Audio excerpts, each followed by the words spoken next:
After being gone for 2 years, is it weird now when you come back here and you see it and you see everybody? Yeah, it's a little weird, but it's just like home still. You know, Baylor's my new place, but all my memories, all my people are still here, so it's nice to come back.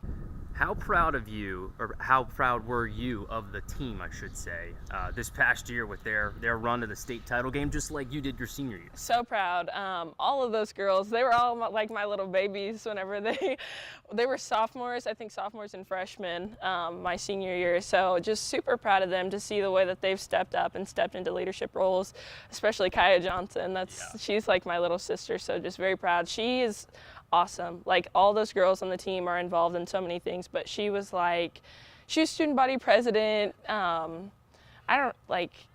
care team, they went to state for volleyball. So, you know, just a lot of excellence on that team. A lot of people who do a lot of things at a high level.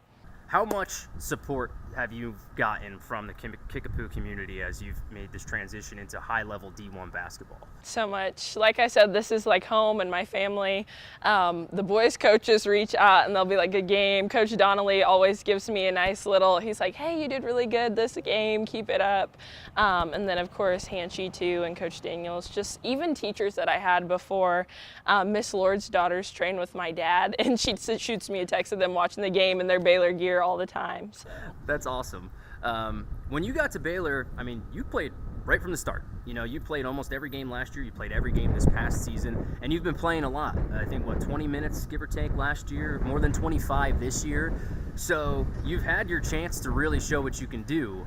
What's been the biggest challenge going from high school and travel ball to Division I ball? The biggest challenge for me, I would say, has been just the IQ growth. I feel like I've always really understood basketball, but really understanding it at that next level, just kind of where people are, what the read should be, especially having a coach who coached in the WNBA.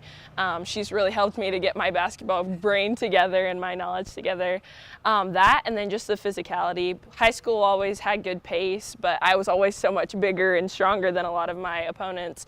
And now I'm an undersized 3'4" playing against 6'4" girls. So. Yeah, what is that like? I mean, you go from, okay, I need to probably be in control of my body because I am stronger than everyone else. And if I contact someone, they might go down, I might get a foul. That's not really a foul. Now it's like the opposite, right? It's like I have to be extra physical just to keep up. What is that like? Yes, it's tough. It's really fun, though. Like, the Big 12 is one of the best leagues that you can play in. Every single night is going to be a dogfight, whether you're playing KU or, I don't know, Cincinnati, just any of the teams in the league. But just that physicality, it's fun. You know, you kind of get a little extra bump, a little extra shoulder every once in a while, and people just really compete. Baylor's one of those schools that, for the women's game, is among the most popular. You know, like, you guys draw really great crowds, better than most programs, the vast majority of programs. How much fun is that when you get out on the floor and you're in that really nice arena that they've got, and you've got that crowd and you kind of feel that vibe? What is that like for you? It's an amazing experience. We actually just opened Foster Pavilion this year. We started the first half of season in the Farrell Center, and then once we started conference play, our first conference home game was at Foster. And when I tell you that place is loud, it is loud. It's always packed. I think it's like 7,500, something like that, and then standing room for more. But it is always packed, always loud, and we have just a great turnout of fans. It's really nice to see everybody come out and support every game.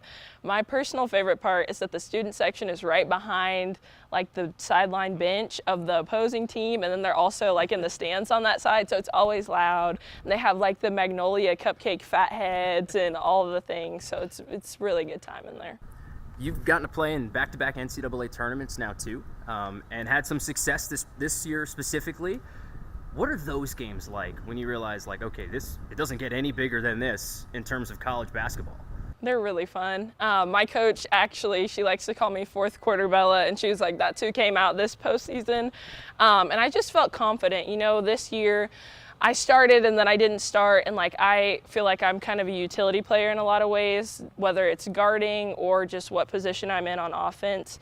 So knowing that I could step into whatever role they needed from me and perform and bring a lot to the team in postseason was really fun this year and important. What do you think is the biggest thing for you that you can improve on now? You've got 2 years under your belt here at this level. You get 2 more at least, right? If you Yes. wanted to do a 5th year, obviously somewhere you could, but what's going to be the biggest thing that sets you apart from Bella now versus Bella in 2 years? I would say just working on my craft, getting in the gym more, being more comfortable handling the ball. That's something that I didn't do a whole lot of the past 2 years, but I know that's something my coaches want to see from me. And then just staying in shape and being consistent on the court, making good choices, and just giving best effort. Last couple things for you. What are your big dreams here beyond this? I mean, I imagine playing pro ball somewhere is a dream, right? Where do you see yourself in 3, 4, 5 years when you're done at Baylor? In 3, 4, or 5 years, I definitely would love to be playing in the WNBA or somewhere overseas. I love basketball. It's been a really big part of my entire life, and more than just the sport, the connections that I've made through my sport have really helped me along in life. So I'd love to stay around it for as long as I can, play for as long as I can, and then I want to do broadcast journalism, kind of sports commentating after I'm done playing. The last thing I want to ask you about is, I can't remember a time, because there probably hasn't been one, when women's college basketball was so at the forefront of sports discussion. Obviously, Caitlin Clark was a huge driver of that.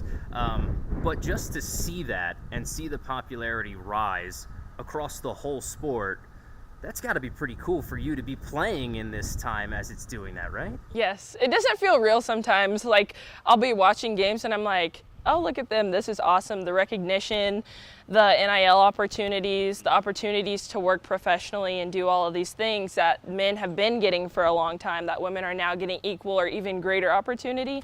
It's really cool to see that. And then I remember too, I'm like, wait, I go to Baylor, I play, I do this. Like, we just went to Sweet 16. It just doesn't feel real. It's really unreal, and it's an awesome experience. Like, my college experience so far, I would not trade anything for it.